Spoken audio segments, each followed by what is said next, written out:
Hey everybody, I'm Brandon Gustafson. Welcome back to the channel. In today's video, we're going to be getting into the topic of how to find residents for your residential assisted living facility. If you've ever wondered that, make sure you stick around. We're going to get into that in today's video.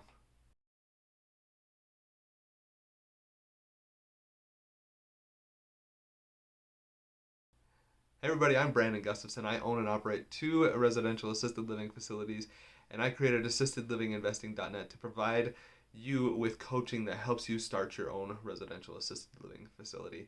Welcome to Assisted Living Investing. In today's video, we're going to be getting into the topic of how to find residents for your residential assisted living facility. This is something that I see everybody asking about. They all want to know, how am I going to find residents? Is it possible for me to find residents and bring them into the facility?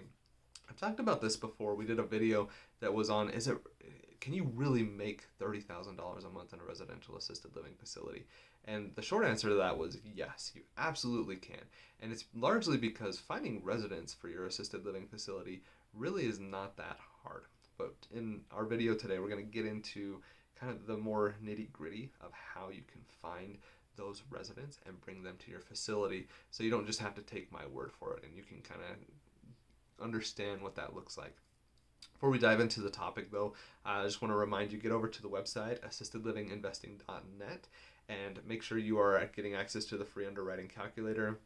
You'll also get on our email list where we've got a little 12-week mini course that's going to help you through the process with a few action steps to help you get started on your journey to investing in residential assisted living facility. You'll also then be the first to know once we launch our full 12-week course, which is going to be a course with 20 plus hours of content to really help you through the process.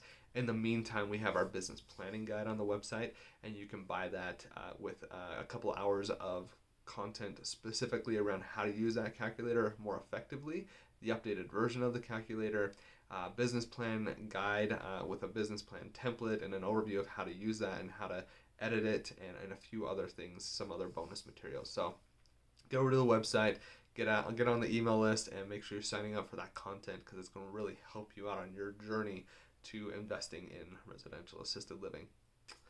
Now let's dive into the topic. So how do you find residents for your residential assisted living facility? The first one I'm going to talk about is social media. So this is something you can do with Facebook and Instagram. Those are probably the two that I would focus on. TikTok maybe, though I probably would, your target market is not going to be on TikTok, so I would focus a lot more on Facebook and Instagram. Your target market, by the way, if you haven't realized this, is not the residents of the facility, not the 80-year-old. It is their children. So you're looking at the people that are like in their mid 50s to probably about mid 60s, early 70s. That group, their parents are going to be the ones that are in your residential assisted living facility, more than likely. You might have some of them that are that age that are going to be there, but more than likely, especially if you're a high-end facility, you're going to be targeting their children, and that's the age group that you're in.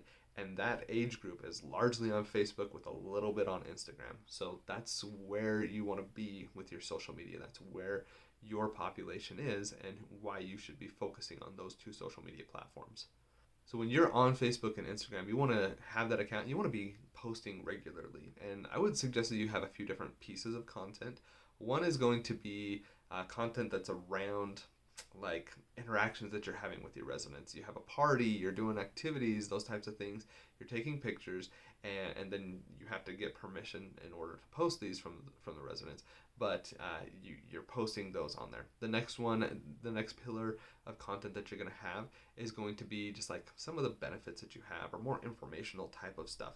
And I would suggest that you're posting like 2 or 3 times a week if you've got your facility. And the more that you're posting, the more that people are going to see it. They're going to follow you. They're going to be like, this is really useful information. This is really insightful. This is cool. When my mom or my dad is ready to go to a facility, or when I'm ready to go to a facility myself, I'm definitely looking into this facility because they're providing a whole lot of helpful information and getting it out there.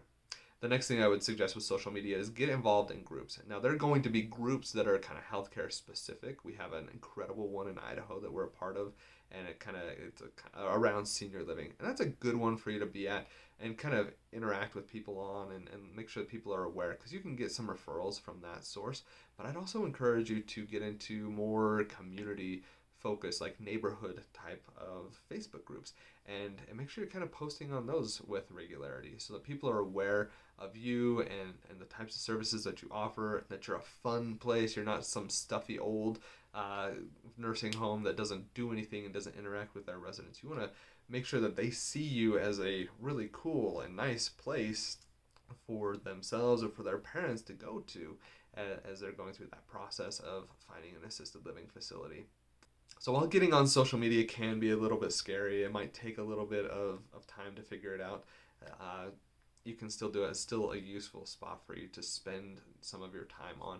I talked about this in a previous video. We'll link that up above, about the concept of who and not how. So if you are interested in doing that, make sure you get over there, because it's going to talk a little bit more about the who's and using a virtual assistant specifically to help you through that process of helping you out with your social media. Something that is quite affordable, and it's something that you can really kind of work on and help you build out this presence on social media. It's a really good thing for you to be able to do as you're trying to get out there and get the word out there. And you're going to find that you can get a few referrals through that process. A lot of these things are more of a long game, except for the last one. But it's okay. You want to be playing the long game in addition to trying to fill your beds quickly, because if you're playing that long game, it's going to help you have more longevity and have more people coming into the facility more consistently, which is something that you really want to make sure that you have as you're operating your assisted living facility. Next, we're going to talk about placement agencies. And I just said the last one, but I actually meant the next one. Placement agencies are the ones that could probably help you out a little bit more in getting your beds filled in the more immediate term. So in here, you're looking at places like A Place for Mom, caring.com, senioradvisors.com, and there's probably going to be some state-specific resources out there that are available to you with like the aging commission in your state. So if you just do some quick internet searches for placement agencies for assisted living, you're going to get bombarded with them, and you're going to have a lot of those that come out there. But it's a good spot for you to start. We looked at A Place for Mom for our Colorado facility and signing up with them. What we found is there's a cost associated with it. And for us, it just didn't make a lot of sense. Plus, there was like actually a waiting list, and I don't know if that was specific to Colorado or if that was in general, but there was a waiting list for us to get on it, and there's a cost that's associated with us. We were full enough that for us, it didn't make sense. But for you, that may not be the case, and you might want to partner with them and get on their websites. They, in addition to kind of helping do placements, the way that they work is you have you're on their list of facilities that people could go to. I don't know if you would call it preferred facilities, but you're on their list. And then when somebody needs to place their parent or themselves in a facility, they're going to get on A Place for Mom, and they're going to look on there, or they're going to submit their information. And then once that information is submitted, because you're on that list, you're going to get that contact information for that person. You can reach out to them and start to engage them. Also, on these websites, they have kind of a platform that lets you put your bio for your facility on there and have some information on it so that people can learn about you. People can go in and rate things, so kind of like a Yelp type of a thing, where people can go in and add ratings for your facility, and so you can get a 5-star rating, a 4-star rating, or whatever, and have that on there. So it's a really good spot for people to go and find that information. So you want to just kind of be careful with how that is built and what that's going to look like. In addition to kind of that, and what I would say with placement agencies, because you can put this bio in there, is you want to make sure it's linking back to your own website, because your own website, you can get a lot more in depth with things and how you're describing your facility. And so as much as using A Place for Mom or one of these other places to to kind of help you fill your facility is great and can be really helpful. If you want them to get a much more full picture and see pictures of the facility and all of these things, I would try to get them to your website so that they can see that information, and it's going to help them make a more informed decision. Plus, you're going to be able to cater to them a little bit more on that website and give them the type of information that they need, and they're probably going to just feel a little bit more comfortable with it. So it's just a kind of a quick tip there on how you might use the use those websites to help get people to your website, which is going to be more beneficial to them in the long term. The last one I'm going to get into is building relationships, and I honestly think this is the best one for you to do. And there's a lot of different relationships that you can be building. So the one that you probably would think of is going to be like hospitals and those types of places, but there's a lot of good connections that you can make as you're trying to fill your beds. And this is actually both a short and a long-term strategy, so something you want to be aware of, and why I think it's the best one for you.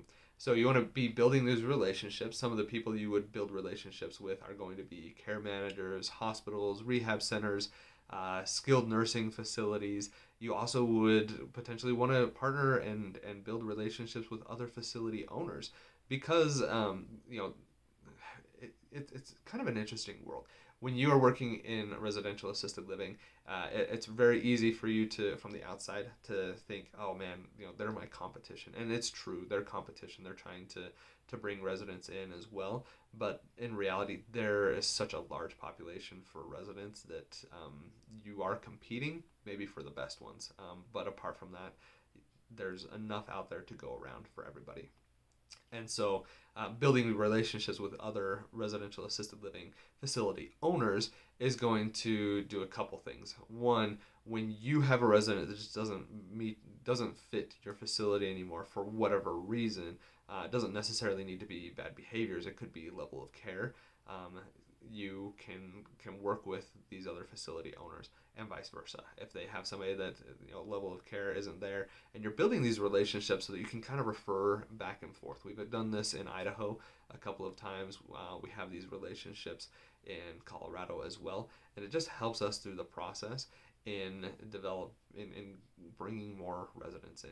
You'd also want to potentially look at independent living. So skilled nursing and independent are kind of levels that surround assisted living. So building relationships with them is, you got somebody in a nursing home and they need to step down their care, they can come in. Or you have somebody independent and they need to step up and go to assisted living.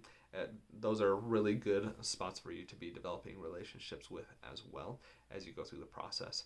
And another one that is kind of outside of the realm of the healthcare industry is getting into local community groups. And by this, I mean like the Chamber of Commerce. Here in Utah, we actually have an incredible group that is just for business owners. It's outside of the Chamber of Commerce, but they do weekly luncheons at a lot of different places throughout the Salt Lake Valley and across the Wasatch Front. And you can go to those. You get the ability to do like a 30-second commercial about you and the services that you offer, and you can also raise your hand and give a 10-minute presentation once a month, I think is what they do, or once a quarter. So finding those types of groups is going to be great as well. And in those groups, you're going to be able to find a lot of good people to work with. People that I talked to, and I don't operate in Utah, so I wasn't able to like really make any headway with these, but some places that would be really good for me to network with were, there's like this place that did like estate sales, which is actually a really good spot to work with, because if you think about it, you have somebody that's old and needs to move out and the kids can't take care of them anymore. They need to sell their house and sell all their stuff. They're going to do an estate sale. So this is a really good resource for you. There's a mortician there, which kind of sounds bad, but developing that relationship could be beneficial, mutually beneficial with both of us. And let's see, there were a few others that were kind of in that line. Some functional medicine people, which is what I did with Novus Health, my business that failed. But working with that group of people is also going to be beneficial. So as you get into that type of a location, it's going to benefit. And that's not to mention all the people that their parents and just the people themselves that are in those groups are made aware of it. And so when they get people that are needing to transition into that phase of life, they're going to think of you as you go into it. So building relationships with people and getting out and networking in the community, one of the most important things that you can do for you to fill your beds. It is a long-term play generally, but by doing it, especially if you're working with like case managers or rehab facilities, skilled nursing, those ones could be a lot more immediate term in getting the beds filled at your assisted living facility. So in today's video, we've been talking about how to fill your beds and some of the strategies you can use to go and find residents to get your beds full at your assisted living facility. The first one was social media, looking at that as a way to get into it. Some websites that you could use to bring people in and find potential residents. And the third one was getting out and networking with people as you go through that process. If you found this information helpful, first, if you haven't subscribed, why aren't you subscribed? Make sure you subscribe, ring the bell so you get notified every time right now we're doing weekly content and getting this information out to you. I'm hoping here in the next little bit I can start doing a little bit more consistent or more frequent content for you, even doing some live coaching and live sessions to really dive into this. So make sure you are subscribed and ringing that bell so that you get notified once I start getting that information out, because it's going to be helpful to you on your journey. Number two, get over to the website assistedlivinginvesting.net so you can sign up for the free underwriting calculator and get on that email list so that you can start making some progress on your journey to investing in residential assisted living facilities. And on top of that, you're going to be the first to know once our course drops, which is going to have 20 plus hours of content that's ready for you to start learning and implementing as you get started on your journey to operating your own residential assisted living facility. Does residential assisted living sound interesting to you, but you just don't know how to get started? At assistedlivinginvesting.net, we're here to help you through the process start to finish. Thanks for watching and have a great day.